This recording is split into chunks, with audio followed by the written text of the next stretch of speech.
ravishain.com நேயர்களுக்கு வணக்கம்.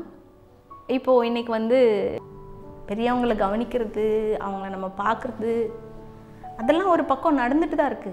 ஆனால் எத்தனை பெரியவங்களை ரோட்ல பார்க்குறோம்? இப்போ என்ன பெத்த என்னுடைய அம்மா என்னுடைய அப்பா மட்டும்தான் பெரியவங்களா? வயது முதிர்ந்த நரைத்த முடிகொண்ட தள்ளாடும் வயதில் உள்ள எல்லோரும் பெரியவர்கள் இல்லையா? இப்போ நான் என்னோட அப்பா அம்மாவை நான் ரோட்டில் விடலை, யாரோடைய அப்பா அம்மாவோ ரோட்டில் இருக்காங்க, என்னால் பார்க்க முடியல. இது தர்மம் இல்லை, இது ஒரு அதர்மத்தினுடைய அடையாளம்.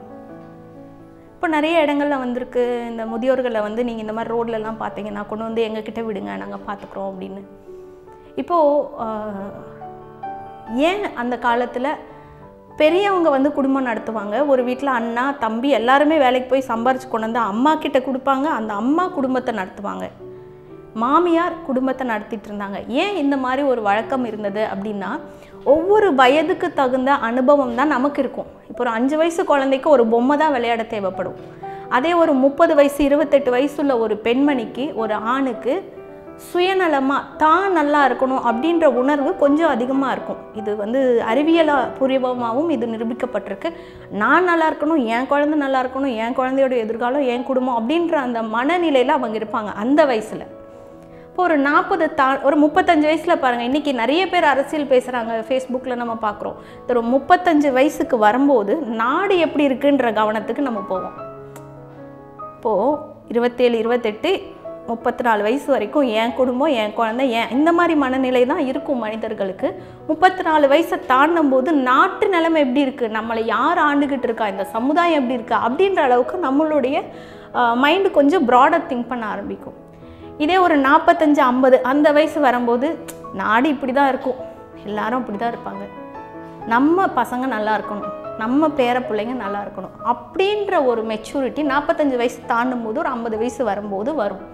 இப்போது இன்றைக்கி எத்தனை குடும்பங்களில் ஒரு குடும்பத்தை நடத்தி போகிற பொறுப்பை நம்ம இந்த 50 வயசில் உள்ளவங்க கிட்ட கொடுத்துருக்கோம்.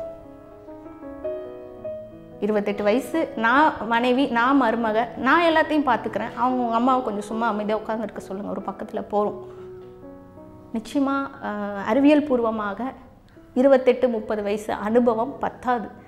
எனக்கு முன்னாடி தலைமுறையையும் எனக்கு அடுத்த தலைமுறையையும் இழுத்து ஒரே நேர்கோட்டில் கொண்டு போகக்கூடிய அனுபவம் நடுத்தர வயதில் இருப்பவர்களுக்கு இருக்க வாய்ப்பு இல்லை. இதை நம்ம முன்னோர்கள் என்னைக்கும் சொல்லியிருக்காங்க. அப்போ என்ன பண்ணுறது? ஒன்றும் வேணாம், நம்ம வீட்டில் பெரியவங்க அவங்க நொய் தான் பேசுவாங்க. ஏன்னா நம்ம வீட்டில் நம்ம பாட்டி அப்படி தான் பேசுகிறாங்க, நம்ம மாமியார் பாட்டியாக இருக்காங்க, அவங்களும் அப்படி தான் பேசுவாங்கன்ற யதார்த்தத்தை நம்ம புரிஞ்சுக்கிட்டோம்னா அவங்க நமக்கு இடைஞ்சலாக தெரிய மாட்டாங்க அப்படின்றத ஒரு கருத்து. இல்லை ரொம்ப ஹர்ட் பண்ணுறாங்க, ரொம்ப வேதனைப்படுத்துகிறாங்க, அவங்க கூட என்னால் சேர்ந்து இருக்கவே முடியல அப்படின்ற நிலை வரும்போது, ஒரு சின்ன ஒரு வசதியான ஒரு ஐயா அவருடைய சொத்து முழுக்க வந்துட்டு தன்னுடைய பையன் பேரில் எழுதிட்டார். இனிமேல் நான் வந்து என் பையன் வீட்டில் ராஜா மாதிரி உட்காந்துக்க போகிறேன்னு சொத்தை எல்லாத்தையும் எழுதிட்டார்.